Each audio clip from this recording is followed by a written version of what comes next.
Welcome dear students. Wave theory of light 1999 से लेकर 2018 तक के सारे क्वेश्चन की शुरुआत अब हम करने वाले हैं। उम्मीद करता हूं कि इससे पहले आप सारे वीडियो के पार्ट को देख चुके हैं। कोई भी स्टूडेंट अभी आप मान लीजिए ज्वाइन कर रहा है और उसने कोई भी वीडियो नहीं देखा है, हो सकता है कि direct jump to the conclusion के आंसर ही देखेंगे और डायरेक्ट क्वेश्चन के देख के आंसर निकाल डालेंगे। अगर ऐसा है तो मेरी बात मानो, ऐसा मत करो। जाओ वो जाके वीडियो देख लो जिसमें थ्योरी के डिस्कशन हुए हैं, और वो वीडियो जो है आप देखो कहां पे मिलेगा आपको। थ्योरी के लिए आपको क्रैश कोर्स महाराष्ट्र सीईटी का वेव ऑप्टिक्स ऑफ लाइट नाम का फर्स्ट वीडियो है, पार्ट 1 वीडियो, जिसकी लिंक डिस्क्रिप्शन में दी गई है। आई बटन में जाके आप चेक कर लीजिएगा, वहां पर आपको मिल जाएगी। और पूरी वीडियो देखने के बाद प्रॉब्लम सॉल्व करने बैठना। अच्छा, कुछ बच्चे ऐसा सोचेंगे सर ऐसा क्यों, कारण क्या? हाँ बिल्कुल, वॉच टाइम बढ़ाने का सोच रहे हैं? बिल्कुल नहीं भैया, तुम्हारी मेहनत आसान हो जाए, तुमको कम टाइम में क्वेश्चन ज्यादा मिलने लगे, तुम्हें समझ में आने लगे, तुम्हारा काम आसान हो जाए, ये पर्पस है। पर्पस सिर्फ एक ही है कि डायरेक्ट क्वेश्चन पे जाओगे तो ऐसा देखोगे चेहरा, अरे ये कैसे हो रहा है यार, ये कहां से आया।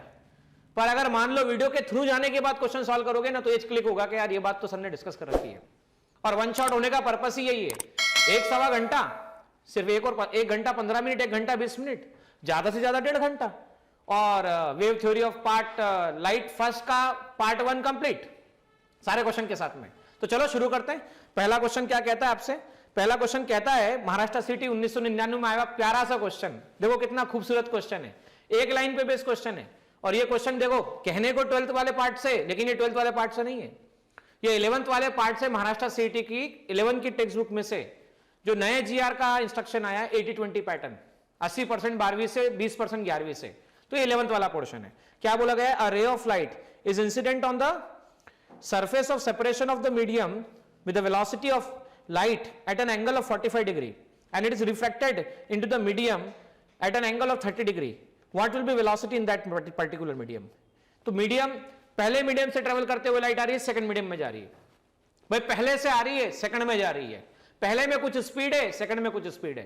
पहले में 45 डिग्री एंगल है, बाद में 30 डिग्री एंगल है। तो चलो इस क्वेश्चन को समझो, इसका आंसर कैसे निकलेगा। देखो हम जानते हैं यहां पर लाइट आ रही है 45 डिग्री एंगल पर। कहां से आ रही है? एयर से आ रही है। अच्छा, कहां पर जा रही है? सर बोले सेकंड मीडियम में जा रही है। पहले से आ रही है, सेकंड मीडियम में जा रही है, फर्स्ट मीडियम से सेकंड मीडियम में। स्नेल्स लॉ जानते हैं? स्नेल्स लॉ सर बोले पढ़ा है, साइन आई upon sine r. Very good. Sine आई अपॉन साइन आर को लिखते हैं v1/v2, that is written as λ1/λ2। अच्छा, 1/μ2 को क्या बोलते हैं? Refractive index of second medium with respect to first medium. Refractive index of second medium with respect to first medium, इसे लिखा जाता है μ2/μ1 sin i upon sin r, v1/v2। हमें चाहिए स्पीड का रिलेशन, चलो उठा लो। i नॉर्मल के साथ आने वाली रे का बनने वाला एंगल, एंगल ऑफ इंसिडेंस, तो i की वैल्यू 45, नॉर्मल के साथ जाने वाली रे का बनने वाला एंगल, जाने वाली रे का बनने वाला angle, angle of refraction 30 degree दे रखा है। तो चलो sin 30, sin 45 divide by sin 30, v1/v2, 1/√2, 1/2, v1/v2, 1/√2, 2/1, v1/v2, v2 चाहिए, v2 इक्वल टू आता है v1/√2। देख लो कैसे सर, ये आएगा √2 कैंसिल हो गया, √2 नीचे चला जाएगा, v2 इक्वल टू v1/√2।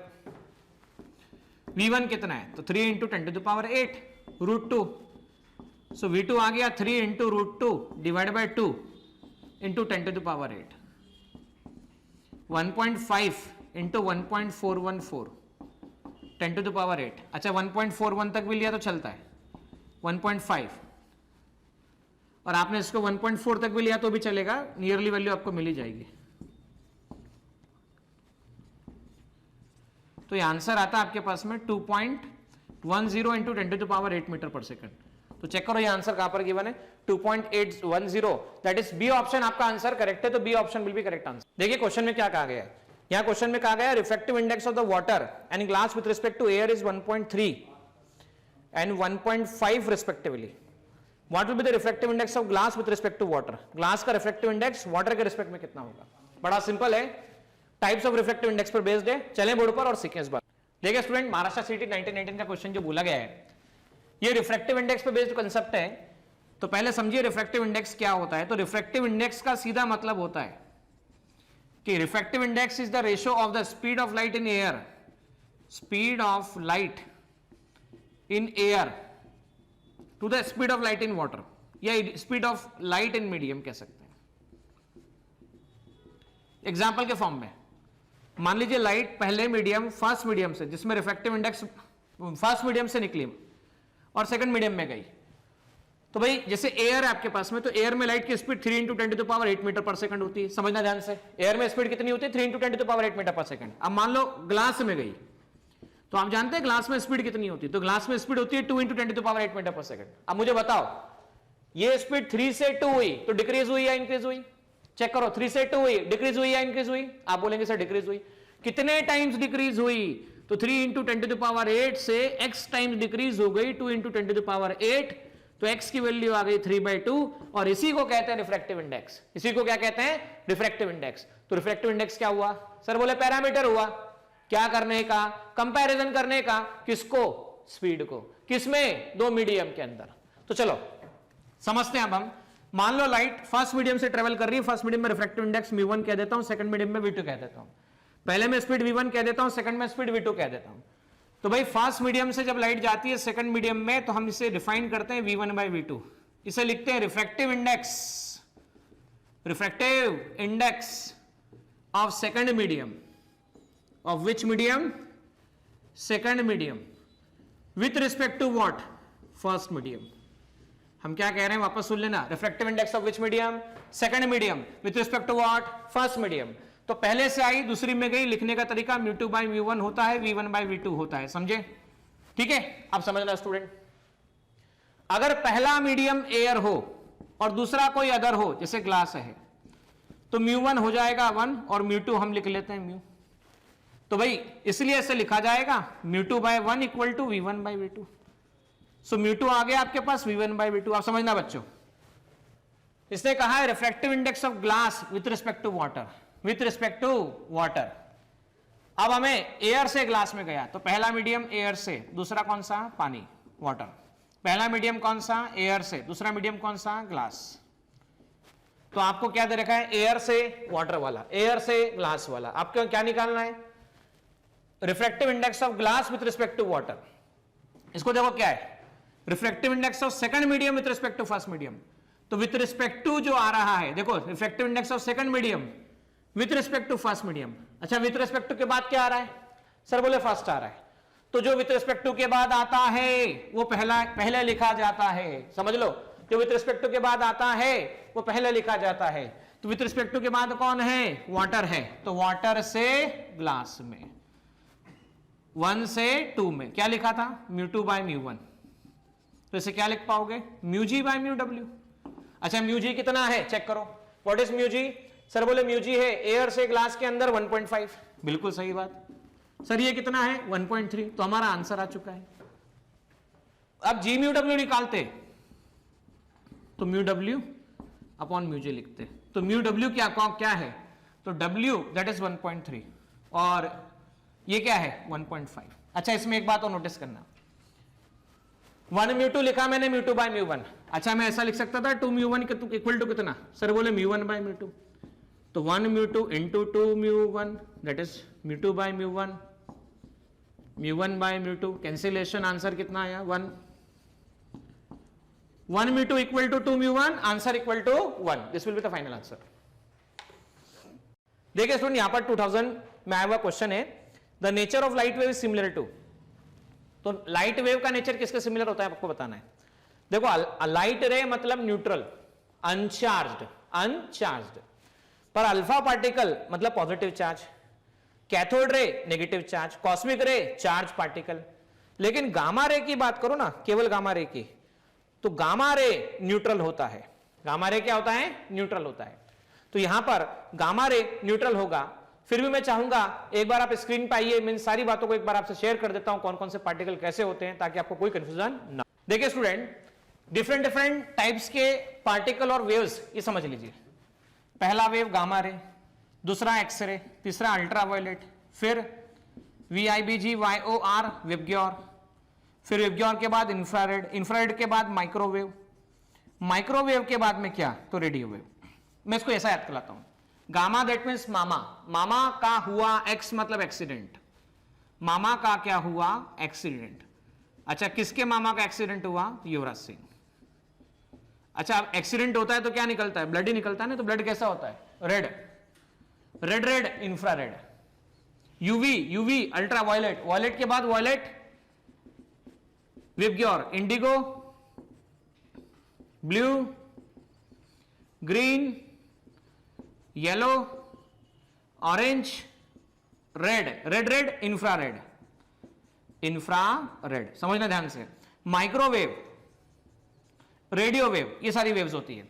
इसमें बेटा ध्यान रखना 4000 एंगस्ट्रॉम वेवलेंथ होता है किसका, वायलेट का। 7800 किसका होता है, रेड का। ब्लू येलो का कितना होता है 5500। येलो सबसे कौन सा ज्यादा कलर होता है, सेंसिटिव। सबसे कम कलर कौन सा होता है, जो लीस्ट स्कैटर्ड होता है, least scattered colour red. Gamma, अब देखो टॉप टू बॉटम जब जाते हो तो वेवलेंथ क्या हो रहा है, चेक करो, वेवलेंथ क्या हो रहा है, इंक्रीज। देखो टॉप टू बॉटम, ये सबके सब क्या कहलाते हैं, all are electromagnetic waves, all are electromagnetic waves, ये ध्यान रखना। अच्छा सारे के सारे इलेक्ट्रोमैग्नेटिक वेव्स कैसी होती है, न्यूट्रल, तो सब कुछ न्यूट्रल होगा। तो लाइट रे neutral, gamma ray neutral, X ray neutral, ultraviolet neutral, सब न्यूट्रल। वेवलेंथ इंक्रीज हो रहा है, फ्रीक्वेंसी, स्पीड अपॉन वेवलेंथ, अगर वेवलेंथ इंक्रीज होता है तो फ्रीक्वेंसी डिक्रीज होती है।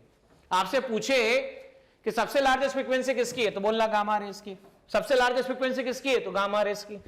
सबसे बड़ी वेवलेंथ किसकी है, तो रेडियो वेव की। सबसे छोटी वेवलेंथ किसकी है, तो गामा रेस की। एक्सरे की वेवलेंथ कैसी है, बोले छोटी है। अब ये सब क्या है, न्यूट्रल है। अब कौन कौन से पार्टिकल पॉजिटिव चार्ज, देखो alpha particle, beta particle, beta के दो part, beta positive particle, beta negative particle. Alpha particle का charge twice of charge of proton होता है, ठीक है, तो ये पॉजिटिव चार्ज पार्टिकल होता है। ये positive, beta positive plus E minus ई, ऐसा भी होता है।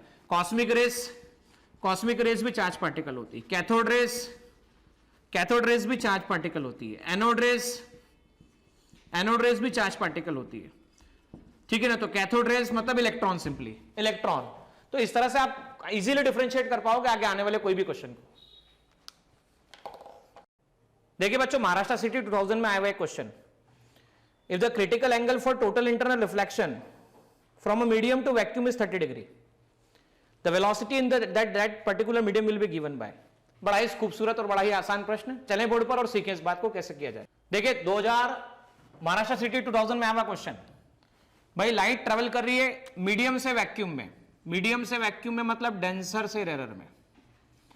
जब भी लाइट डेंसर से रेरर में ट्रेवल करे तो एक ऐसा एंगल ऑफ इंसिडेंस होता है जिस पे एंगल ऑफ रिफ्रैक्शन कितना होता है, 90 डिग्री होता है, उसे कहते हैं क्रिटिकल एंगल। जाना था इस तरफ, अवे फ्रॉम द नॉर्मल, क्योंकि जब भी डेंसर से रेरर जाती है तो क्या होता है, अवे या टुवर्ड्स, सर बोले अवे फ्रॉम द नॉर्मल। जाना था इस तरफ, चला गया इस तरफ, जाते जाते जाते जाते जाते टर्न हो गया, इस तरफ चला गया, आर 90 डिग्री हो गया। पहले मीडियम से गया दूसरे मीडियम में, sine I upon sine r, mu two by mu one, sine i critical angle, r की वैल्यू क्या हो जानी चाहिए, 90 degree. 1 mu two equal to v1 by v2, speed in first medium, speed in second medium. बोलो भाई पहला medium क्या, बोले कोई तो भी मीडियम, म्यू1 म्यू मान लिया। दूसरा मीडियम क्या, बोले सर वैक्यूम, और वैक्यूम के लिए म्यू2 कितना होता है, म्यू2 1 होता है। तो 1 डिवाइड बाय म्यू, साइन आई कितना, साइन 30, आर कितना, साइन 90। पहले मीडियम का स्पीड कितना, v1, दूसरे मीडियम का स्पीड कितना, v2। v2 मतलब speed of light in vacuum, that is c। तो 1 upon sine 30, 1 by 2, 1 by 1, v1 by c, तो v1 इक्वल टू आ गया c divide by 2, 3 into 10 to the power 8 divide by 2, तो v1 की value आपके पास आ जाएगी 1.5 10 to the power 8 metre पर second. This will be final answer. देखो Maharashtra city 2000 में आया हुआ एक और question, prism of refracting angle 60 degree is made of the material of refractive index mu. For a certain wavelength of light, the angle of minimum deviation is 30 degree. For this wavelength, the value of mu of material will be given by. तो चलें board पर और समझें, refraction through prism का किस तरह से problem solve किया जाता है। देखिए यहां पर क्या कहा गया है, यहां पर कहा गया है angle of prism 60 degree, minimum deviation 30 degree, refractive index निकालना है। तो रिफ्रैक्टिव इंडेक्स हम जानते हैं mu equal to sine A plus del M by two divide by sine A by two. Refractive index sine A मतलब कितना sir, बोले 60 plus 30 divide by 2, sine A by 2 मतलब कितना, A 60 degree divide by 2, so sine 90 divide by 2 sine 45 degree, और sine 30 degree, sine 45 degree 1 by root 2 sine 1 by 2, तो ये आ गया आपके पास में 1 by root 2 into 2 by 1। So mu की वैल्यू रूट 2 आती है, जैसे 1.414 लिखा जाता है। तो आंसर हमारा C option will be correct answer. देखिए महाराष्ट्र सिटी 2001 में आया हुआ क्वेश्चन, एक ऐसी रे जो ग्लास की ray of light is incident on the glass of refractive index 1.5, angle between the reflected and refracted ray is 90 degree, then what is the ratio of reflected wave to the refracted wave. Wavelength का ratio निकालना है, बड़ा ही खूबसूरत प्रश्न है। देखिए student 2001 में आया हुआ क्वेश्चन, पहले लाइट आई फर्स्ट मीडियम से गई, मान लेता हूं मैं एरर है, ये एयर है, ये मान लेता हूं ग्लास है, ठीक है, या एयर है कोई मीडियम है, जाना था इस तरफ, लेकिन जब भी लाइट एरर से डेंसर जाती है तो बेंड टुवर्ड्स द नॉर्मल। अरे भाई जब भी लाइट एरर से डेंसर जाती है तो क्या होता है सर, बोले bend towards the normal, normal की तरफ बेंड हुई ना बेंड। अब जब नॉर्मल की तरफ बेंड हुई ना लाइट, तो ये हो गई रिफ्रैक्टेड रे, मतलब मीडियम बदल गया। तो भाई एयर में वेवलेंथ थी लैम्डा ए, मीडियम में मान लेता हूं लैम्डा एम, मान लेता हूं पहला मीडियम अगर एयर नहीं भी होता तो लैम्डा 1 लैम्डा 2। तो आपको रेशो क्या निकालना है, wavelength of reflected divide by wavelength of refracted. देखो बेटा वेवलेंथ तभी बदलती है जब वेवलेंथ मीडियम चेंज होता है, अदरवाइज मीडियम चेंज नहीं होता है तो वेवलेंथ नहीं बदलती है। जैसे मान लीजिए लाइट एयर से ग्लास में गई, एयर में लाइट की स्पीड 3 × 10⁸ मीटर पर सेकंड, ग्लास में 2 × 10⁸ मीटर पर सेकंड। तो एयर तो ग्लास में मीडियम, जहां स्पीड डिक्रीज होती है ना वहां वेवलेंथ डिक्रीज होती है, और इसका उल्टा ग्लास से एयर में आती तो स्पीड इंक्रीज हो जाती तो वेवलेंथ इंक्रीज हो जाती। पर अगर मीडियम सेम रहता तो वेवलेंथ में कोई चेंज नहीं आता। तो lambda A upon lambda M निकालना है भाई, फर्स्ट मीडियम से सेकंड मीडियम में, एयर से ग्लास में, speed in air speed in glass, ऐसा लिख सकते हैं। इसे लिखते हैं v1 upon v2, lambda 2 upon lambda 1 upon lambda 2। So μ2 by μ1 लिखा जाता है आपको बेसिकली लैम्डा 1 अपॉन लैम्डा 2। तो पहला मीडियम एयर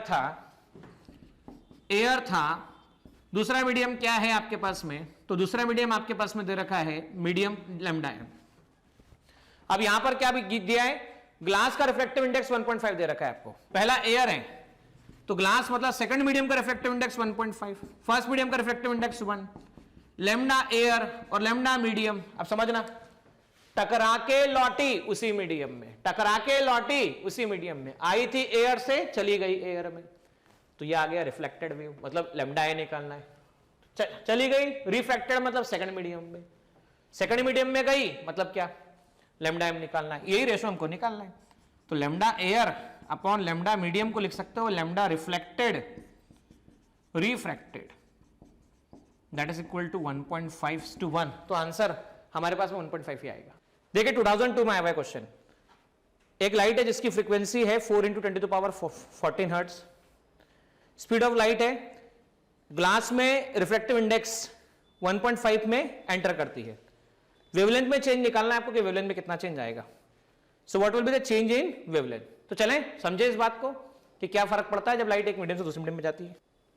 देखिएगा स्टूडेंट यहां पर क्वेश्चन में सिंपल बात लिखी 2002 के क्वेश्चन में कि भाई लाइट ट्रेवल करके आ रही है एयर से किसी मीडियम में, एयर से किसी मीडियम में, या मैं कह सकता हूं वैक्यूम से किसी मीडियम में, और उस मीडियम का रिफ्रैक्टिव इंडेक्स जो दे रखा है वो 1.5 दे रखा है। अब बात ऐसी है कि जब भी लाइट रेरर से डेंसर में जाती है, रेरर से डेंसर में जाती है, जैसे एग्जांपल कोई भी मीडियम जिसमें स्पीड ज्यादा होती है उसे रेरर कहते हैं, जिसमें कम होती है उसे क्या कहते हैं, डेंसर कहते हैं। तो मान लो लाइट रेरर से डेंसर गई, रेरर से डेंसर गई, जब भी लाइट रेरर से डेंसर जाती है तो इसका स्पीड कम होता है और वेवलेंथ कम होता है। डेंसर से रेरर जाती है, स्पीड बढ़ता है, वेवलेंथ बढ़ता है, दोनों केस में फ्रीक्वेंसी कांस्टेंट रहती है, फ्रीक्वेंसी बदलती नहीं है। आपके मन में आया सर क्यों, तो इंतजार करो, वीडियो जाके देखो, वीडियो के साथ साथ और ना समझ में आए तो वेव थ्योरी ऑफ लाइट के चैप्टर 12th क्लास का चैप्टर है वेव थ्योरी ऑफ लाइट, उसमें मैंने यंग डबल स्लिट एक्सपेरिमेंट से पहले एक टॉपिक डिस्कस किया है, हाइगन प्रिंसिपल के बाद का कि वेवलेंथ नहीं चेंज होती है, वो टॉपिक जाके देखो। यहां पर सिर्फ इतना ध्यान रखो फ्रीक्वेंसी कांस्टेंट होती है। आपको पहले मीडियम में वेवलेंथ लैम्डा 1, दूसरे में लैम्डा 2, तो 1 म्यू 2 हम जानते हैं lambda 1 by lambda 2, lambda 2 by lambda 1 v1 by v2 होता है। इसे लिखा जाता है mu 2 by mu 1 lambda 1 by lambda 2। तो चेंज इन वेवलेंथ निकालना है, तो लैम्डा 2 बाय लैम्डा 1 क्या लिखा जा सकता है, म्यू 1 बाय म्यू 2। देखो mu 2 by mu 1 lambda 1 by lambda 2, तो lambda 2 by lambda 1 mu 1 by mu 2, lambda 2 upon lambda 1 minus 1 mu 1 upon mu 2 minus 1, lambda 2 minus lambda 1 upon lambda 1 multiply by 100 percentage निकालना हो तो mu 1 minus mu 2 divide by mu 2। Actuality में हमें ठीक है ऐसा भी निकाल सकते हैं, पर चेंज इन वेवलेंथ निकालना है, हमें परसेंटेज चेंज नहीं निकालना है। तो भाई चेंज इन वेवलेंथ का मतलब क्या था, पहले वेवलेंथ थी लैम्डा 1, अभी वेवलेंथ है लैम्डा 2। अब समझना, गई कहां से, रेरर से, कहां पर, डेंसर, तो वेवलेंथ क्या हो गई, कम हो गई। तो लैम्डा 1 लैम्डा 2 को कंपेयर करो तो लैम्डा 1 बड़ा, तो change in wavelength simple, lambda 1 minus lambda 2। पहले मीडियम में लैम्डा कैसे निकाला जाए, तो फ्रीक्वेंसी इक्वल टू होता है स्पीड अपॉन वेवलेंथ। तो पहले मीडियम में स्पीड कितनी है, वैक्यूम से आ रहा है, तो lambda 1 equal to C by frequency, या ऐसा लिख देते हैं v1, इसे लिख सकते हैं lambda 2 equal to v2 by frequency. तो आइए लैम्डा 1 कितना है, सर बोले v1 बाय एफ है, लैम्डा 2 कितना है, सर v2 बाय एफ है, क्योंकि फ्रीक्वेंसी मीडियम बदलने पर चेंज नहीं होती। तो मैं कह सकता हूं v1 minus v2 upon F है। पहले स्पीड है स्पीड ऑफ लाइट, v2 कितना है पता नहीं है। अब v2 कैसे निकालेंगे, स्पीड इन सेकंड मीडियम, तो भाई फर्स्ट मीडियम से second medium, speed in first medium speed in second medium, mu 2 by mu 1, first medium में स्पीड c, सेकंड मीडियम में स्पीड v2, तो म्यू 2 कितना है 1.5, म्यू 1 कितना है 1, तो c v2, v2 आ गया c upon 1.5, c upon 1.5।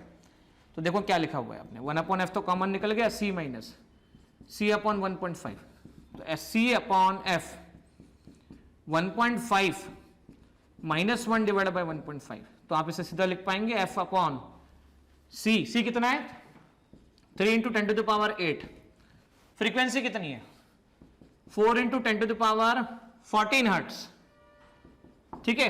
1.5 minus 1 0.5, 0.5 divide by 1.5 3 से 3 कैंसिल, तो ये आ जाता है आपके पास में 1/4 into 10 to the power minus 6। मैं ऐसा लिख देता हूं यहां पर 1/4 into 10 to the power 8 minus 14 ऊपर जाएगा तो माइनस 6 बचेगा। तो ऐसा भी लिखा जा सकता है 10/4 10 टू द पावर माइनस 7, या ऐसा भी लिख सकते हैं आप 5/2 2.5, 5/2 2.5 10 to the power minus 7 angstrom. तो चेंज इन वेवलेंथ आता है 2.5 10 to the power minus 7 angstrom. ये इस तरह से हमारा आंसर होगा, एंगस्ट्रॉम नहीं बोलेंगे 7 मीटर आएगा, ठीक है ना। This will be final answer. देखिए स्टूडेंट 2003 में आया हुआ एक question, the wavelength of light is 5000 angstrom, हमें वेव नंबर निकालना है, तो reciprocal of wavelength is called wave number. तो चलिए वेवलेंथ का रेसिप्रोकल कैसे निकाला जाएगा, देखिए बोर्ड पर। देखिए वेव नंबर क्या होता है, वेव नंबर 1 बाय लैम्डा, ठीक है। वेव नंबर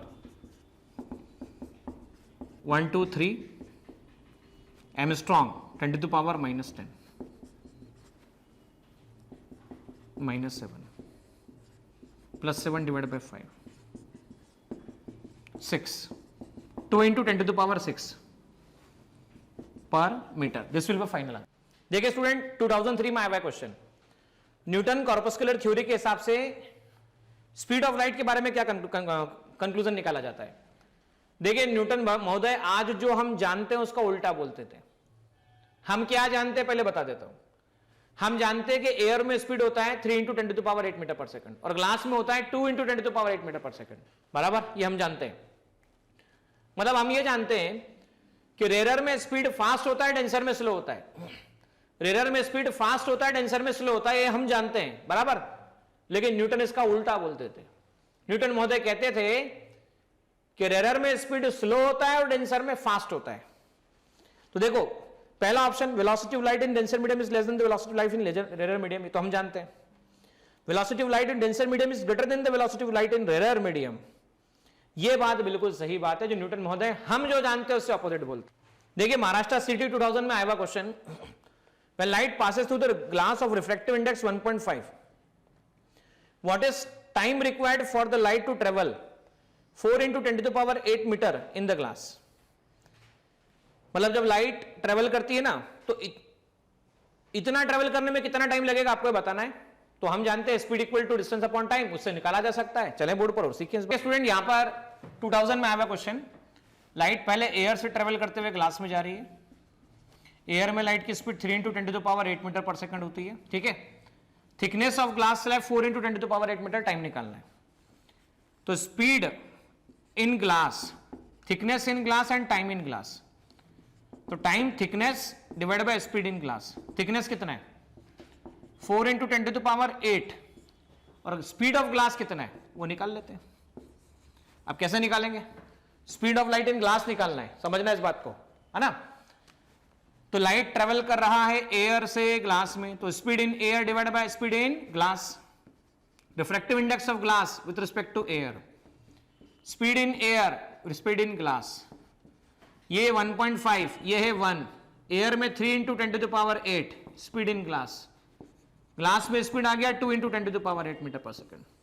अब ये 2 × 10⁸ मीटर पर सेकंड आया, तो 4 × 10⁸ डिवाइड बाय 2 × 10⁸। आंसर कितने सेकंड, तो आंसर आया 2 सेकंड। देखिए स्टूडेंट 2004 में आया हुआ क्वेश्चन, जब लाइट ट्रेवल करती है वैक्यूम से वाटर में, मतलब रेयर से डेंसर में। मैंने बताया था जब भी लाइट रेयर से डेंसर जाती है तो स्पीड क्या होती है, सर बोले डिक्रीज होती है। भाई स्पीड डिक्रीज होती है तो वेवलेंथ भी क्या होती है, डिक्रीज होती है। अगर लाइट का स्पीड डिक्रीज हुआ तो वेवलेंथ डिक्रीज होगा, स्पीड इंक्रीज हुआ वेवलेंथ इंक्रीज होगा, फ्रीक्वेंसी कांस्टेंट रहेगी। तो आंसर है वेवलेंथ डिक्रीजेस। देखिए महाराष्ट्र सिटी 2004 में आया हुआ क्वेश्चन, लाइट की वेवलेंथ 6000 एंगस्ट्रॉम, रेयर मीडियम से डेंसर मीडियम में ट्रेवल कर रहा है, रिफ्रैक्टिव इंडेक्स 5। रेयर मीडियम में फ्रीक्वेंसी की वैल्यू दे रखी 5 × 10⁻14 हर्ट्ज। तो डेंसर मीडियम में इसकी फ्रीक्वेंसी कितनी होगी आपको बतानी है। भाई फ्रीक्वेंसी अभी बताया मैंने, मीडियम बदले या कुछ भी हो फ्रीक्वेंसी चेंज होती नहीं है। तो जो आंसर 5 × 10⁻14 हर्ट्ज रेयर मीडियम में फ्रीक्वेंसी का था, वही आंसर 5 × 10⁻14 हर्ट्ज डेंसर मीडियम में भी होगा। देखिए स्टूडेंट 2004 में आया हुआ एक question, a light passes through the glass slab of refractive index 1.5 and thickness of glass slab is 2 mm. कितना समय लगेगा इसको ग्लास स्लैब को क्रॉस करने में, हमको निकालना है। तो चलें बोर्ड पर और समझे कैसे निकलेगा। देखिए स्टूडेंट 2004 का आया हुआ क्वेश्चन, लाइट पहले एयर से ग्लास में जा रही है, एयर से ग्लास में जा रही है, ग्लास में ट्रेवल करते समय थिकनेस 2 मिलीमीटर है, कितना टाइम लगेगा। थिकनेस को मैं डेल्टा एक्स से बता देता हूं। भाई ट्रेवल की ग्लास में, थिकनेस ग्लास की, तो टाइम कहां पर, ग्लास में। टाइम कहां पर, ग्लास में। थिकनेस है ग्लास में, तो स्पीड निकालनी है ग्लास के अंदर। मिलीमीटर मतलब 10⁻³ मीटर। थिकनेस का स्पीड कहां पर, ग्लास में।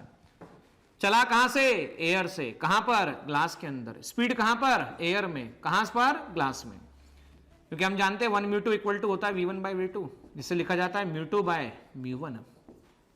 समझिए, तो μg/μa VA/VG, ग्लास का रिफ्रैक्टिव इंडेक्स 1.5, एयर का 1, एयर में 3 × 10⁸, ग्लास में हमें निकालना है। ग्लास में कितना होगा, 2 × 10⁸। अब यही वैल्यू ग्लास की 2 × 10⁸ रखी तो क्या फर्क पड़ा, time in glass -3, 8 cancellation, -11 second. So this will be answer -11। देखिए 2004 में आया हुआ एक और क्वेश्चन, the ratio of velocity of light in glass to water. आपको ग्लास और वाटर में क्या होगा रेशियो वेलोसिटी का वो निकालना है। तो चलें बोर्ड पर और आंसर कैसे निकलेगा देखिए। देखिए स्टूडेंट 2004 में आया हुआ क्वेश्चन, ग्लास में कितना स्पीड, कितना रिफ्रैक्टिव इंडेक्स है 1.5, इसको कन्वर्ट किया 3/2, वाटर में 1.33, 4/3। आपको रेशियो निकालना है VG/VW, speed of light in glass to the water हम ये बात जानते हैं refractive index of second medium with respect to first medium v1 by v2 होता है। तो μ2 बाई μ1 इक्वल टू क्या आता है, v1 बाई v2। अब समझो, मान लो ये ग्लास लिख दिया और ये मैंने वाटर लिख दिया, तो भाई पहला मीडियम कौन सा हो गया, ग्लास, दूसरा कौन सा हो गया, वाटर। तो वाटर का refractive index divide by glass का रिफ्रैक्टिव इंडेक्स, इसका रेसिप्रोकल होगा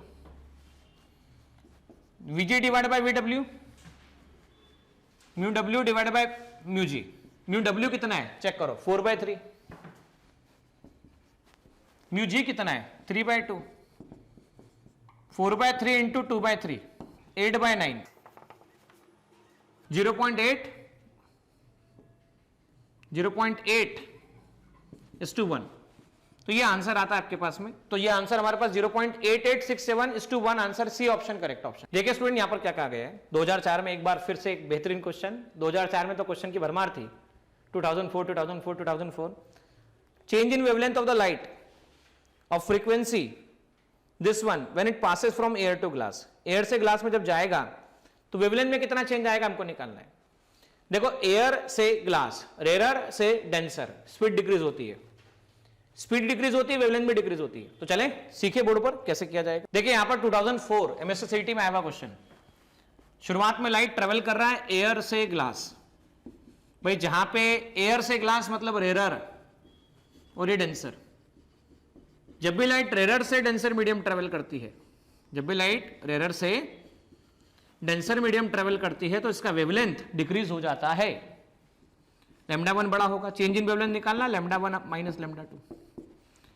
frequency equal to speed upon wavelength, λ1 equal to v1 upon f, λ2 equal to v2 upon f। तो λ1 λ2 के हिसाब से देखा जाए, λ1 कितना चेक करो, λ1 आपके पास में अवेलेबल है v1 upon f, v2 upon f। अच्छा इसमें एक और बात चेक करो, f तो कॉमन निकल गया, v1 माइनस v2। अच्छा v1 क्या है भी चेक करो, स्पीड ऑफ लाइट। v2 क्या है सेकंड मीडियम में स्पीड। सेकंड मीडियम में स्पीड कैसे निकालेंगे, 1 μ2 equal to v1 by v2 λ1 by λ2 μ2 divide by μ1 है ना, सेकंड मीडियम में स्पीड निकालना है। So v2 equal to v1 μ1 by μ2। तो v2 equal to v1 bye μ2, ये आ गया 1 अपॉन f। पहले मीडियम में स्पीड है speed of light, c minus C μ1 upon μ2। अच्छा पहला मीडियम एयर है तो एयर का refractive index c by lambda 1 by mu. c कितना है 3 इंटू 10 टू द पावर 8। ठीक है फ्रीक्वेंसी चेक करो, फ्रीक्वेंसी कितनी, 4 into 10 to the power 14। 1 minus 1 upon 3/2, तो 2/3 मतलब 2/3 मतलब 3 माइनस 2 1/2 आ जाएगा। तो 3 इंटू 10 टू द पावर 8 ये आ जाएगा आपके पास में 2/3 है ना। तो ये आ जाएगा आपके पास में 2/3, अगर ये हुआ तो 1/3 आएगा 14। इससे 3 से 3 कैंसिल हुआ, -6 ऊपर आ जाएगा, 1/4 इंटू 10 टू द पावर -6 है ना। -6 आया 1/4, यहां पे लिख रहा हूं बोर्ड पर 1/4 10 टू द पावर -6 को मैं ऐसा लिख सकता हूं 10/4 10 to the power -7, 2.5 10 to the power -7 metre. ये आंसर इसका होगा। तो हम इसे ऐसा भी लिख सकते हैं 2.5 1000 से मल्टीप्लाई किया और 1000 से डिवाइड किया, इसका फर्क क्या पड़ा चेक करो, 2500 10 टू द पावर -10 हो गया, -10 को एमस्ट्रॉन्ग लिखा, 2500 एमस्ट्रॉन्ग। तो यहां पर हम लिख सकते हैं 1000 से डिवाइड किया, 1000 मल्टीप्लाई किया, +3 ऊपर गया -3 बन गया, -7 -3 -10 होता है, 2.5 1000 22500 आंसर आता है। देखिए 2005 में हमें question 2005, refractive index of glass with respect to certain medium is 4/3, Vm minus Vg 6.25 10 to the power 7। तो velocity of light in that particular medium आपको निकाल के बताना Vm की वैल्यू कितनी होगी। चलें समझे इस बात को कैसे निकाला जाएगा। देखिए महाराष्ट्र सिटी 2005 का ये क्वेश्चन, इसमें कहा गया है refractive index of a glass with respect to medium, certain medium दिया हुआ है, ग्लास को G और मीडियम को M से बता रहा हूं। तो refractive index of second medium with respect to first medium की हम बात करें 1 म्यू 2 लिखा जाता है ऐसे, refractive index of second medium. With respect to के बाद जो आता है वो पहले आता है, विथ रिस्पेक्ट टू के बाद जो आता है वो पहले आता है। तो v1 by v2, mu 2 by mu 1। With respect to medium, तो बाद में क्या आ रहा है, मीडियम आ रहा है, तो पहले क्या आएगा, मीडियम आएगा, बाद में क्या आएगा, ग्लास आएगा। म्यू 2 बाई म्यू 1, सेकंड वाला डिवाइड बाय फर्स्ट वाला, तो second one divide by first one, speed कितना है, first one divide by second one, that is equal to 4/3। आपको वीएम की वैल्यू निकालनी है, जबकि ये डिफरेंस गिवन है। तो भाई यहां से वीजी को रिप्लेस कर दो, वीजी को क्या लिख पाओगे, VG that will become 3/4 times of VM. तो VM minus 3/4 times of VM, 6.25 10 to the power 7, 4 minus 3 that is 1/4, 6.25 into 10 to the power 7 Vm into 10 to the power 7 metre पर second. 2.5 into 10 to the power 8 metre पर second इसका answer होगा student, 2.5 into 10 to the power 8 metre पर second. Welcome student, 2005 में आया एक question, light of wave enter from air to medium of refractive index 4/3। The wavelength of light in air is 6000 Armstrong. Then the wave number of the light in the second medium will be. Second medium में wave number निकालना है, मतलब reciprocal of wavelength निकालना है। तो चले board पर और सीखिए। देखिए स्टूडेंट, 2015 में आया क्वेश्चन, पहले मीडियम से दूसरे मीडियम में लाइट गई, speed in first medium, speed in second medium, λ1 upon λ2, mu 2 by mu 1, λ1 by λ2। ठीक है, 1 अपॉन λ2 वेव नंबर निकालना है सेकंड मीडियम में। अब वेव नंबर जो है, वेव नंबर का देखो डेफिनेशन क्या है, 1 upon lambda, mu 2 second medium मतलब 4/3, फर्स्ट मीडियम 1/3, 1 अपॉन लैम्डा मतलब 1 अपॉन 6000 एमस्ट्रॉन्ग। 1 एमस्ट्रॉन्ग क्या लिख पाओगे, 1 upon 6 10 to the power 3 minus 10, minus 10 ऊपर चला जाएगा, 2/9 minus +3 minus 10 minus 7 minus 7 plus 7, so 20/9 10 to the power 6 ये आएगा आपके पास में वेव नंबर का वैल्यू। और 20/9 को आप क्या लिख पाओगे, 2.2 into 10 to the power 6, this will be the wave number, reciprocal of wavelength that is 1 upon metre. देखिए महाराष्ट्र सिटी 2006 का एक question, the velocity of light in the glass is 2 into 10 to the power 8 meter per second.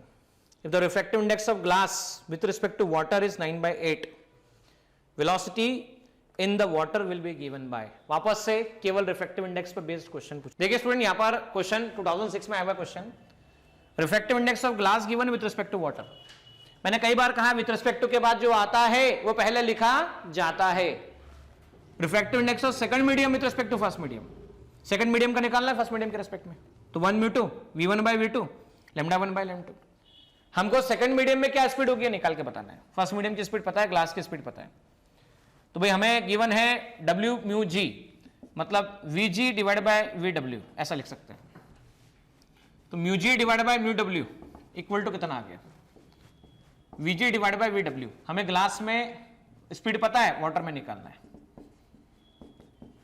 Mu w divide by mu g। अच्छा, glass में speed कितना होता है, 2 into 10 to the power 8, और आपको पूरा के पूरा g म्यू w का वैल्यू कितना गिवन है ना, तो g w म्यू g की वैल्यू गिवन है आपको डायरेक्टली, हम डायरेक्ट भी लिख सकते थे उसको, ज्यादा बेहतर था हमारे लिए, तो w म्यू g, ठीक है ना, vg divide by w mu g।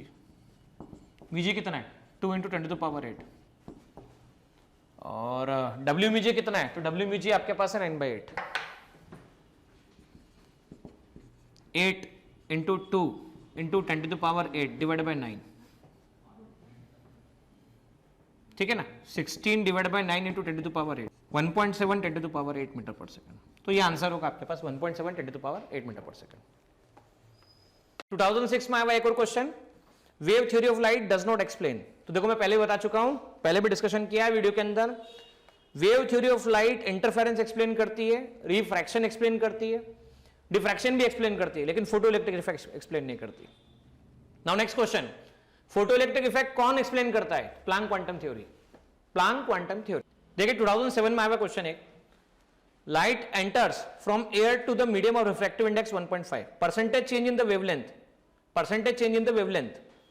ये अच्छा क्वेश्चन है, इस टाइप के क्वेश्चन काफी पूछे गए हैं. एक बार फिर समझा रहा हूं, शॉर्ट में आंसर निकाल पाओगे, डायरेक्ट वो फॉर्मूला लर्न कर लेना, उसी से आंसर है. देखिए स्टूडेंट, यहां पर 2007 में आया हुआ क्वेश्चन.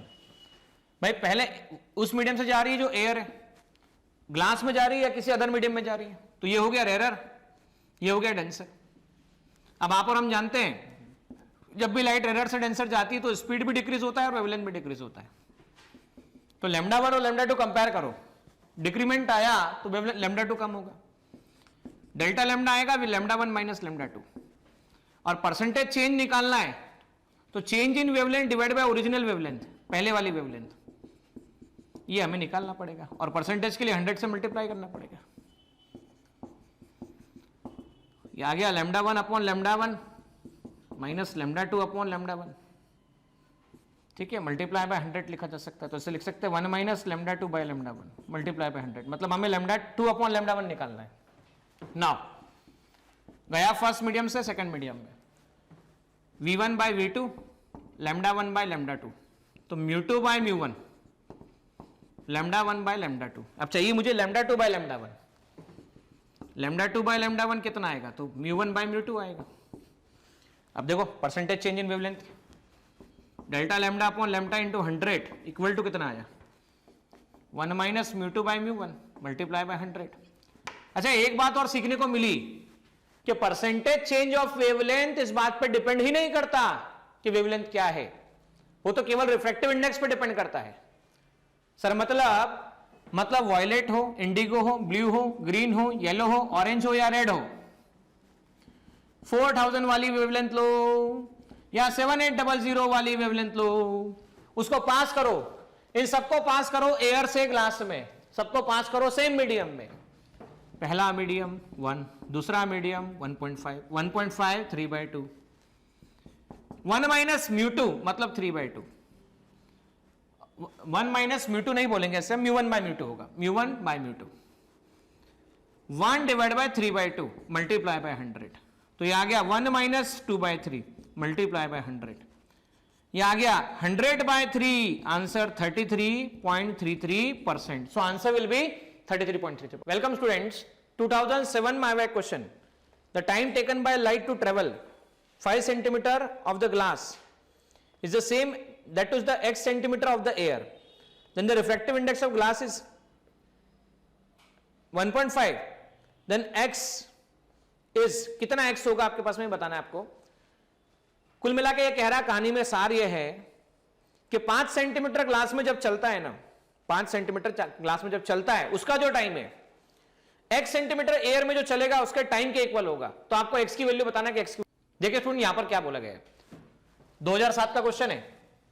भाई ग्लास में ट्रेवल किया 5 सेंटीमीटर, टाइम लगा tg, रिफ्रैक्टिव इंडेक्स ग्लास का 3/2 है.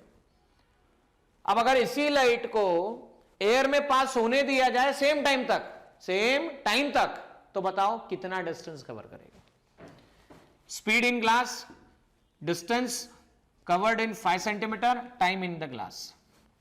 तो time in glass 5 centimetre, speed in glass. अच्छा, speed in air, distance in air, time in air. Time in air, speed in air, distance upon, और दोनों का time same है ऐसा बोला गया है. तो time from glass and time for air both are the same. 5 divide by VG, x divide by VA, x equal to 5 VA by VG. तो देखो बच्चों, मान लो एयर से लाइट अगर ग्लास में जाए तो refractive index of glass with respect to air को डिफाइन क्या किया जाएगा, speed in air, speed in glass, mu G by mu A. Glass का रिफ्रैक्टिव इंडेक्स 1.5, इसे 3/2 भी लिखा जाता है. तो आप इसे सीधा सीधा लिख सकते हैं, वीए बाय वीजी कितना आ गया 3/2. तो 5 वीए बाय वीजी 3/2, तो हम ये कह सकते हैं 15/2 7.5 सेंटीमीटर. तो answer will B 7.5 centimetre will be final answer. Welcome students. 2008 में आया हुआ क्वेश्चन. जब light glass enter from glass from water, when light enters in the glass from the water से जब ग्लास में जाएगा तो अब वेवलेंथ पे क्या फर्क पड़ेगा? तो देखो बेटा, यहां पर सीधी बात है, बोलता हूं मैं, जब लाइट रेयर से डेंसर जाता है, रेयर से डेंसर जाता है तो वेवलेंथ डिक्रीज होता है। अच्छा, रेयर ये कैसे पहचानोगे कि रेयर क्या होता है, डेंसर क्या होता है? सिंपल सा तरीका, सर जिसका रिफ्रैक्टिव इंडेक्स ज्यादा होता है वो डेंसर होता है कंपैरेटिवली। तो वाटर का रिफ्रैक्टिव इंडेक्स 4/3 1.33 होता है। अब ग्लास का रिफ्रैक्टिव इंडेक्स क्या होता है? 1.5 होता है। वाटर से ग्लास तो कम रिफ्रैक्टिव इंडेक्स वाले मीडियम से ज्यादा रिफ्रैक्टिव इंडेक्स वाले मीडियम, मतलब रेयर से डेंसर। रेयर से डेंसर स्पीड डिक्रीज होती है, रेयर से डेंसर स्पीड डिक्रीज होती है, वेवलेंथ भी डिक्रीज होती है। तो answer will be wavelength will decrease. देखिए स्टूडेंट, 2009 में आया हुआ है question, nature of light wave similar to alpha ray, बिल्कुल नहीं, बता चुका हूं पहले भी, पॉजिटिव चार्ज है। कैथोड रे, नहीं बिल्कुल नहीं, नेगेटिव चार्ज। कॉस्मिक रेस, ये चार्ज पार्टिकल है, ये गामा रेस के इक्वल होता है क्योंकि लाइट वेव मतलब इलेक्ट्रोमैग्नेटिक वेव्स, ये हम डिस्कस भी कर चुके हैं पहले क्वेश्चन। देखिए 2009 में आया हुआ एक question, if the critical angle for total internal reflection from a medium to vacuum is 30 degree, then velocity of light in the medium will be given by, उस मीडियम में कितनी वेलोसिटी होगी आपको ये बताना है। तो चलें क्रिटिकल एंगल से रिलेटेड कंसेप्ट को हम सॉल्व करते हैं और समझते हैं। देखिए स्टूडेंट, यहां पर क्या कहा गया है, यहां पे बोला गया है कि लाइट पहले तो डेंसर मीडियम से रेयर मीडियम में जा रही है, क्योंकि किसी मीडियम से एयर में जा रही है। तो एंगल ऑफ इंसिडेंस की वैल्यू बढ़ाते बढ़ाते एक ऐसा एंगल आ जाता है जिसपे जाने वाले लिए अवे फ्रॉम द नॉर्मल होते होते होते R90 हो जाता है, उस एंगल को क्रिटिकल एंगल कहते हैं। पहले मीडियम से दूसरे मीडियम में साइन IC कब? जब R की वैल्यू 90 डिग्री हो जाए। Second medium divide by first medium, इसे कहता है V1/V2। Sine IC sine 30, sine 90 + 1, speed in first medium मतलब डेंसर मीडियम में, स्पीड इन सेकंड मीडियम मतलब 3 × 10⁸ मीटर/सेकंड। साइन 30 1/2 इंटू 3 × 10⁸ आपको निकालना है speed in that particular medium, 1.5 10⁸ metre per second. This will be your final answer. ठीक है, तो 1.5 10⁸ मीटर/सेकंड विल बी फाइनल। देखिए 2009 में आया हुआ एक question, ray of light is incident at a polarizing angle such that the deviation is 24 degree. Angle of incidence निकालना है। अच्छा, पोलराइजिंग एंगल वो एंगल होता है जिसपे रिफ्लेक्टेड रे और रिफ्रैक्टेड रे दोनों आपस में परपेंडिकुलर होती है। लाइट आती है, रिफ्लेक्ट भी होती है, रिफ्रैक्ट भी होती है। रिफ्लेक्टेड और रिफ्रैक्टेड रे आपस में म्यूचुअली परपेंडिकुलर होती है, वो कहलाता है कौन सा एंगल? पोलराइजिंग एंगल कहलाता है बच्चों। कौन सा एंगल कहलाता है? पोलराइजिंग एंगल कहलाता है। और पोलराइजिंग एंगल पर हमें डिविएशन दे रखा है। अच्छा, डिविएशन क्या होता है? आने वाली रे का पाथ और जाने वाली रे का पाथ, इन दोनों के बीच का डिफरेंस। और ये बात आपको बोर्ड पे ही क्लियर होगी। चलें बोर्ड पर और समझे। देखिए स्टूडेंट, यहां पर महाराष्ट्र सिटी 2009 में आया हुआ क्वेश्चन, इंसिडेंट रे, ये लाइट आ रही है, ठीक है, पहला मीडियम दूसरा मीडियम, लाइट आई, मीडियम नहीं होता तो लाइट ऐसी जानी चाहिए थी, अरे मीडियम नहीं होता तो लाइट सीधी जानी चाहिए थी। मान लो ये रेयर है, मान लो ये डेंसर है। जब भी लाइट रेयर से डेंसर जाती है तो bend towards the normal, towards the normal इधर की तरफ आई। अच्छा, ये आई इधर की तरफ गई और रिफ्लेक्टेड, ये कौन सी लाइट हो गई? Reflected ray. इसे हम क्या कहेंगे? Reflected ray. Incident ray, reflected ray और ये रिफ्रैक्टेड रे। अब समझना बच्चों, आने वाली रे का पाथ और जाने वाली रे का पाथ, इन दोनों के बीच का डिफरेंस ये डेविएशन है। आने वाली रे का पाथ, जाने वाली रे का पाथ, डेविएशन कहलाता है। रिफ्लेक्ट हुई, angle of incidence equal to angle of reflection, मैंने इसे R डैश कहा है। तो देखो ध्यान से, ये आई तो I equal to R plus del, check करो, I equal to R plus del, I equal to R dash plus del. तो डेल क्या हुआ? डिविएशन हुआ। यही डिविएशन आपको 24 गिवन है, I माइनस R डैश। अब हुआ, पहले मीडियम से लाइट गई दूसरे मीडियम में गई, इसको क्या कहा गया है? Incident ray. इसे क्या कहा गया है? Reflected ray. इसे क्या कहा गया है? रिफ्रैक्टेड रे। अब देखो, रिफ्लेक्टेड और रिफ्रैक्टेड रे के बीच का एंगल देखो, चेक करो कितना है, तो 90 डिग्री एंगल है। तो R plus 90 plus R dash, R plus 90 plus R dash equal to 180, तो R plus R dash equal to 90 degree.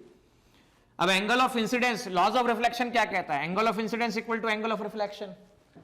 Angle of incidence equal to angle of reflection, तो I equal to R के हिसाब से हम कह सकते हैं, हमने R plus R dash, R plus R dash, R को लिख दिया I minus R dash, I plus R dash equal to 90 degree आ गया।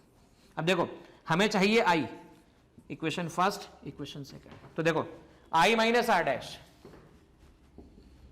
ठीक है, और ये हो गया i plus R dash, i plus R dash. ये कितना हो चुका है आपके पास में? i plus R dash, i minus R dash, 90 20 दोनों को ऐड कर दो, कैंसिलेशन।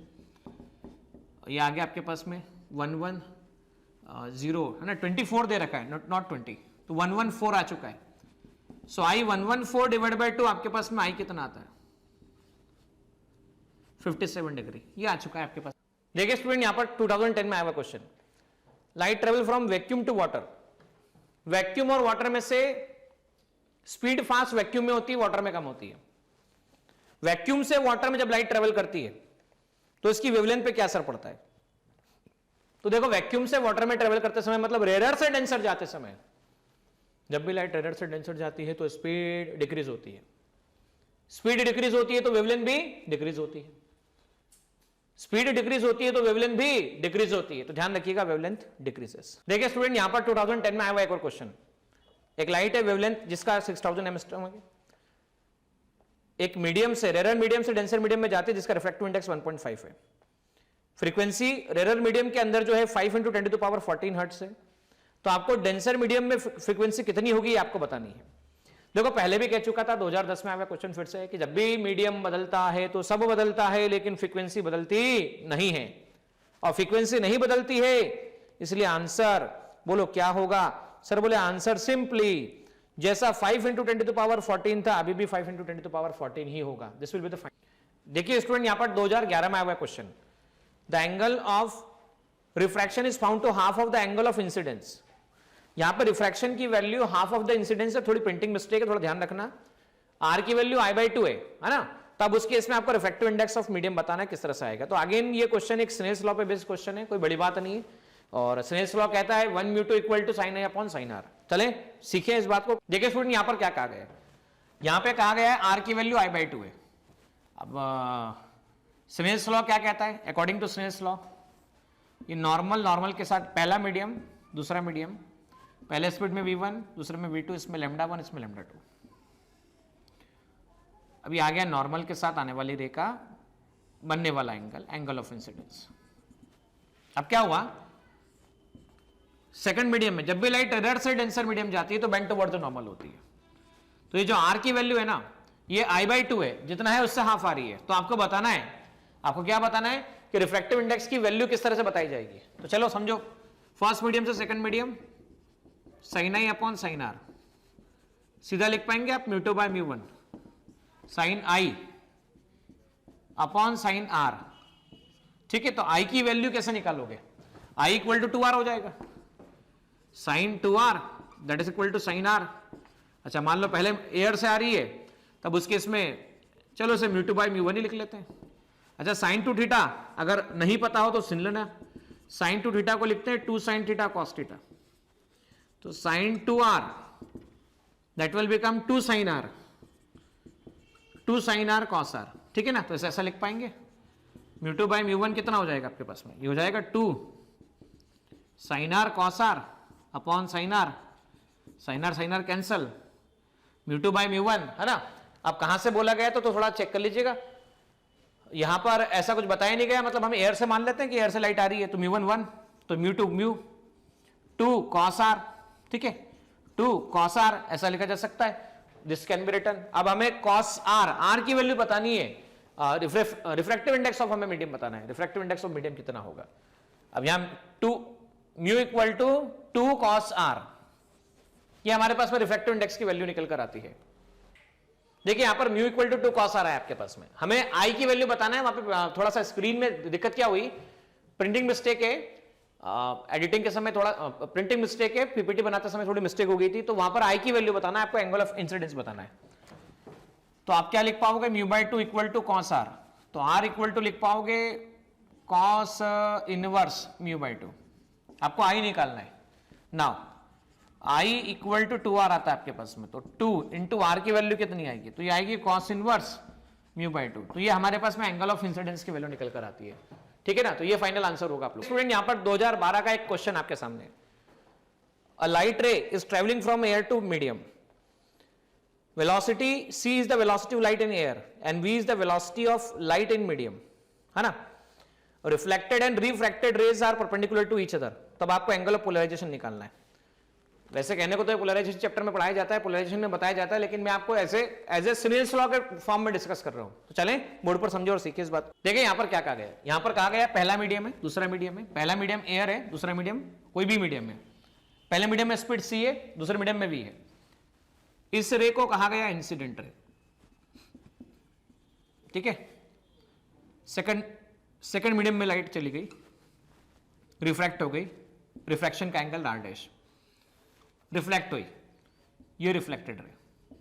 अब वो क्या कह रहा है, रिफ्लेक्टेड रे और रिफ्रैक्टेड रे अगर 90 डिग्री पर हो, ठीक है, angle of incidence, angle of reflection, तब आपको इसमें रिलेशन बताना है कि ये जो एंगल ऑफ इंसिडेंस है, जब ऐसा हो जाता है, जब रिफ्लेक्टेड, सुनना ध्यान से, जब कौन सी रे, रिफ्लेक्टेड एंड कौन सी रे, रिफ्रैक्टेड रे आपस में क्या हो जाती है, परपेंडिकुलर हो जाती है, तब एंगल ऑफ इंसिडेंस को पोलराइजेशन एंगल कहा जाता है। कौन सा एंगल कहा जाता है, पोलराइजिंग एंगल कहा जाता है। अब अगर इसे पोलराइजिंग एंगल कहा जाता है, थोड़ा ध्यान से सुनना, polarizing angle Snell's law apply कर किया जाए, 1 μ2 equal to sine I upon sine R, R dash हो गया, यहां पर मैं साइन थीटा पी कह देता हूं, साइन आर डैश कह देता हूं, μ2 बाय μ1, सेकंड मीडियम कोई म्यू है, ये 1 आ गया, sine theta P upon sine R dash. अब जब समझना students, r plus 90 plus R dash, total 180 दिख रहा है, देखो r plus 90 plus R dash, total 180 degree. और मैं थीटा पी ना कहता हूं, वैसे केवल सिर्फ मान लीजिए फिलहाल आई कहता हूं, बाद में इसे चेंज करेंगे। अब समझिए, r प्लस आर डैश आपके पास में 90 डिग्री आ जाता है। Now r plus R dash 90 degree आ गया। लॉज ऑफ रिफ्लेक्शन से जानते हैं, angle of incidence equal to angle of reflection होता है।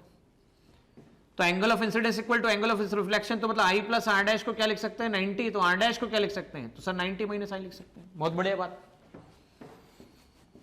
साइन आई, ठीक है, साइन आई, बात समझ रहे हैं, साइन आई, इसे μ2 बाय μ1 भी लिख सकते हैं ना, μ2 बाय μ1, तो इसे v1 बाय v2 भी लिख सकते हैं, क्योंकि मैं बता चुका हूं पहले भी 1 μ2 equal to v1 by v2, lambda 1 by lambda 2, v1 by v2, v1 by v2, पहले मीडियम में c, दूसरे मीडियम में v, ऐसा भी लिखा जा सकता है। तो मैं ऐसा लिख सकता हूं, c by v, sine I upon sine R dash, c by v, समझना, साइन आई upon sine R dash, R dash कितना, 90 माइनस आई,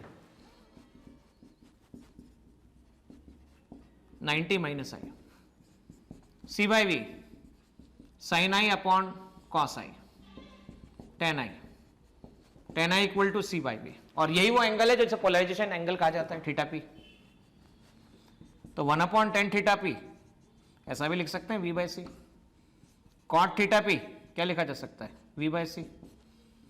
तो थीटा p क्या लिखा जा सकता है, cot inverse v by c।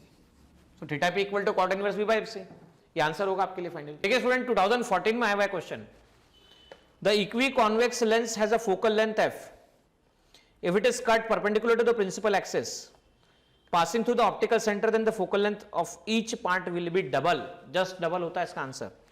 सोचो कैसे, तो चलो बोर्ड देखिए स्टूडेंट, यहां पर बाय कॉन्वेक्स लेंस दे रखा है, इक्वी कॉन्वेक्स है, तो 1 अपॉन f हम जानते हैं, 1 μ2 minus 1, 1 upon r1 minus 1 upon r2। इस फॉर्मूले को अप्लाई करते समय क्या करना होता है, अब सोचिए, ये वाला पार्ट इस तरफ है, ठीक है, और ये वाला पार्ट इस तरफ है, तो लाइट अगर इधर से आ रही है तो आपको इस वाले, मतलब ये समझ लीजिए R1 है, R2 है, ठीक है, ये R1 है, ये R2 है, समझ रहे स्टूडेंट। लाइट इधर से जा रही है तो आपको इसके सेंटर पे पहुंचना है, R1 वाले के सेंटर पे पहुंचना है C1 पर, तो आपको लाइट की डायरेक्शन में जाना पड़ेगा। लाइट की डायरेक्शन में जब आप जाओगे तो R1 प्लस R लोगे। अब सोचो ध्यान से, अब अगर मान लेते हैं इस वाले के, ये वाला R1 हो गया, दिस इज R1 है ना, दिस इज R2, तो R2 मतलब इधर वाला, तो सेंटर C2, इस तरफ जाना पड़ेगा, तो अपोजिट डायरेक्शन ऑफ लाइट, तो R2 आएगा माइनस R, तो क्या लिखोगे, 1 upon f, 1 μ2 minus 1, 1 upon R, minus minus 1 upon R, 1 upon F, 1 mu two minus 1, 2 by R, so R 2 आ जाएगा यहां पर। So focal length is nothing but R upon 2, 1 mu two minus 1। ठीक है, ये बात समझ में आ गई बायकॉन्वेक्स लेंस के लिए। अब आपने इसे कट कर दिया भाई, परपेंडिकुलर टू प्रिंसिपल एक्सिस मतलब ऐसा कट किया तो ये ऐसा बन गया। अब जब ऐसा बना तो फर्क क्या पड़ा, इस लेंस को कहते हैं प्लेनो कॉन्वेक्स लेंस। कौन सा लेंस? Plano convex lens.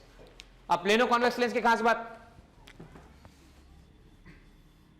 यहां से यहां तक हो गया R1 प्लस R और R2 हो गया आपके पास infinity. Let for plano convex lens 1 mu two minus 1, 1 upon R1 minus 1 upon R2, 1 upon R1 minus 1 upon R2 में 1 upon F equal to 1 mu two minus 1, 1 upon R minus 1 upon infinity, anything upon infinity answer 0। तो focal length for this one will become 1 mu two minus 1। अब समझो, ये रहा था ये वाला answer, तो इसको कैसे लिख पाओगे भाई? इस वाले टर्म को क्या लिख सकते हो, इस वाले टर्म को क्या लिख सकते हो? 2f। तो फोकल लेंथ देखो क्या हो गई, डबल हो गई। पावर होता था तो हाफ हो जाता था, फोकल लेंथ डबल हो चुकी है। स्टूडेंट 2014 में आया हुआ एक क्वेश्चन, 2014 का क्वेश्चन है। वैक्यूम की हम बात कर रहे हैं, है ना। लाइट ट्रेवल डिस्टेंस डी करती है और इसे लाइट को टाइम टी लगता है, लेकिन अगर किसी मीडियम में ट्रेवल करती है 5d डिस्टेंस तो इसे टाइम कैपिटल टी लगता है। तो आपको उस मीडियम का क्रिटिकल एंगल बताना है कि मीडियम में क्रिटिकल एंगल कितना होगा। तो सिंपल सी बात है, क्रिटिकल एंगल का सीधा संबंध होता है रिफ्रैक्टिव इंडेक्स और स्पीड से, तो दोनों की मदद से हम आसानी से निकालेंगे। चलें बोर्ड पर और सीखिए। 2014 का आया हुआ क्वेश्चन, डी डिस्टेंस कवर करने में टाइम टी लगता है और 5d डिस्टेंस कवर करने में टाइम कैपिटल टी लगता है। तो आपको क्रिटिकल एंगल निकालना है मीडियम के लिए कि भाई अगर मान लो ऐसा हो जाता कि ये मीडियम होता, लाइट ट्रेवल करती डेंसर से रेयर, मान लो मीडियम है जिसमें स्पीड है, speed in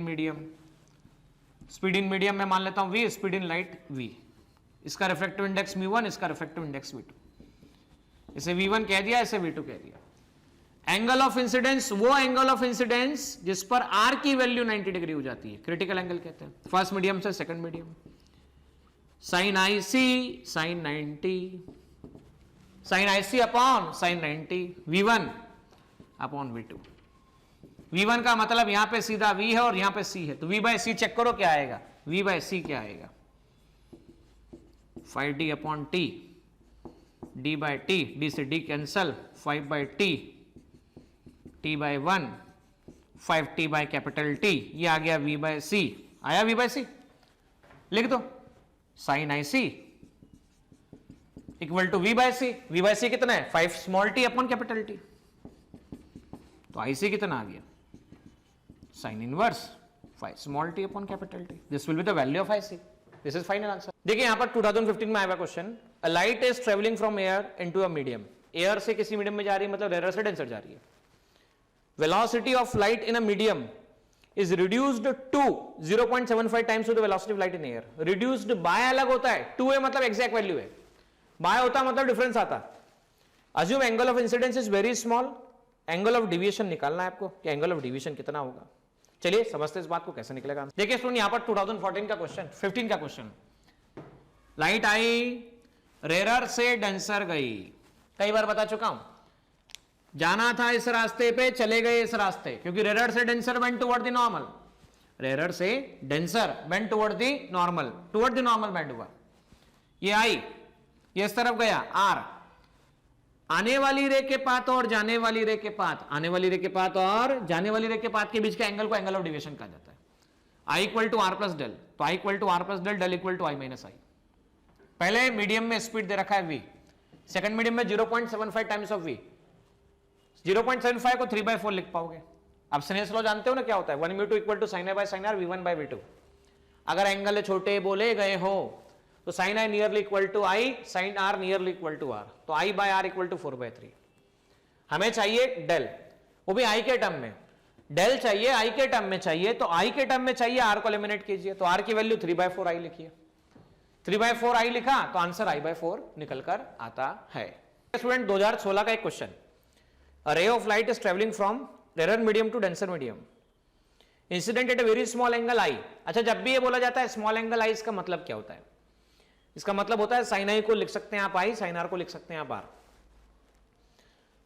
its velocity reduces after the refraction 20%। Deviation angle कितना होगा? तो भाई सेम टाइप के कंसेप्ट पे क्वेश्चन फिर से पूछा गया है, तो चलो बोर्ड पे समझो इस बात। देखिए स्टूडेंट, यहां पर हमें क्या कहना है, आने वाली लाइट रे रेरर से आई। अरे भाई कहां से आई? रेरर से आई। कौन से मीडियम में गई? डेंसर मीडियम में गई। जब भी लाइट रेरर से डेंसर में जाती है तो क्या होता है? अरे भाई लाइट रेरर से डेंसर जाती है तो बेंड टुवर्ड्स नॉर्मल होती है, जाना था इस तरफ चली गई इस तरफ, ये आई ये आर। तो अब उस केस में आने वाली लाइट रे के पाथ में और जाने वाली लाइट रे के पाथ में जो एंगल है, एंगल ऑफ डिविएशन, आने वाली लाइट रे का पाथ और जाने वाली लाइट रे का path deviation, I equal to R plus del, I equal to R plus del. तो डिविएशन सीधी सीधी बात है आई माइनस आर है। और हमें जो आंसर देना है ना, वो आंसर देखो किसके टर्म में देना है? आई के टर्म में देना है, मतलब आर को एलिमिनेट करना है।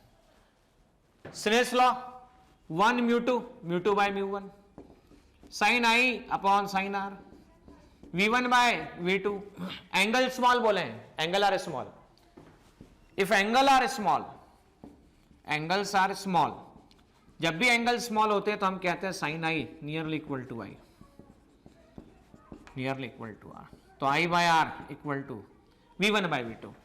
V1 है V, स्पीड 20% से रिड्यूस हुआ, V minus 20% of V, V minus 20% of V 20 divide by 100 multiply by V, V minus V by 5 4 by 5।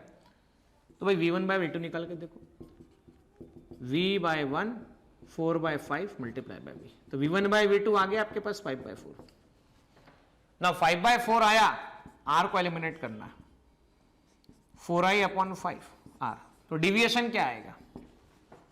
Deviation जो आएगा ना वो आएगा I minus R, I minus R, R कितना है? 4i upon 5। सॉल्व करके देखेंगे तो आंसर आता है i by 5। This will be the final answer i by 5। देखिए स्टूडेंट 2017 में आया हुआ क्वेश्चन। अब ये क्वेश्चन 2017 का जो आंसर है ना, 2017 का जो क्वेश्चन है, सेम टाइप का क्वेश्चन आपको 2012 में भी आ चुका है। वहां पर हमारा answer theta equal to cot inverse b by c था। मैं डिस्कस कर चुका हूं इसलिए वापस डिस्कस नहीं कर रहा हूं।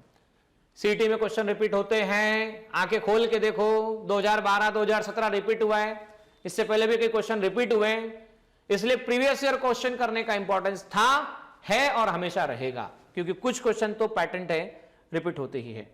तो देखिए यहां पर theta equal to cot inverse, हमारे पास जवाब क्या था? चेक करो, सी आंसर था, cot inverse b by c था। सेम क्वेश्चन का आंसर theta equal to cot inverse b by c, अगर सब कुछ डेटा सेम है पहले जैसा। देखिए स्टूडेंट 2018 में आया हुआ question, a ray of light is incident normally on the glass slab of thickness 5 centimeter and refractive index 1.6. Time taken by the ray from the source to surface of slab is the same as the travel through the glass slab. The distance from the source of surface will be given by, कितनी distance होगी आपको बताना है। तो चलिए समझते हैं इस क्वेश्चन को, बोर्ड पर देखते हैं फाइनल क्वेश्चन। देखिए स्टूडेंट यहां पर क्या कहा गया, यहां कहा गया सोर्स से लाइट जनरेट हुई, ठीक है, वाई डिस्टेंस पे सोर्स था, स्लैब 5 सेंटीमीटर का थिकनेस का स्लैब है, इससे वर्टिकली गई, इसमें जाने में जो टाइम लगा और यहां से पहुंचने में जो टाइम लगा वो दोनों सेम है, जबकि ये एयर है या वैक्यूम है। तो देखो भाई, speed in air, distance per unit time in air, तो टाइम इन एयर क्या आया? y अपॉन v है, या y अपॉन c लिख सकते हैं। अच्छा, speed in glass, distance in glass that is 5 centimetre, और टाइम इन ग्लास, तो टाइम इन ग्लास क्या लिखा जा सकता है? 5 centimetre upon speed in glass. थोड़ा समझना बच्चों, ये दोनों टाइम सेम दे रखे हैं। अब जब टाइम सेम दे रखे तो time in air and time in glass both are the same, तो y by c equal to कितना आ गया आपके पास में? 5 centimetre upon speed in glass. अच्छा, रिफ्रैक्टिव इंडेक्स का फॉर्मूला जानते हैं ना, mu equal to C by V G, तो refractive index in glass c by mu, ये रिफ्रैक्टिव इंडेक्स ऑफ ग्लास आ जाएगा, तो वी जी लिख सकते हैं हम लोग। सो y इक्वल टू, या y upon c equal to 5 centimetre divide by VG की हम बात करें तो वीजी कितना हो गया? c by mu G, c by mu G. तो ये आ गया आपके पास में y upon c, mu G into 5 upon c, c से c cancel, 5 multiply by refractive index कितना दे रखा है? तो रिफ्रैक्टिव इंडेक्स 1.6 दे रखा है, तो आंसर आता है 8 centimetre. So final answer will B 8 centimetre.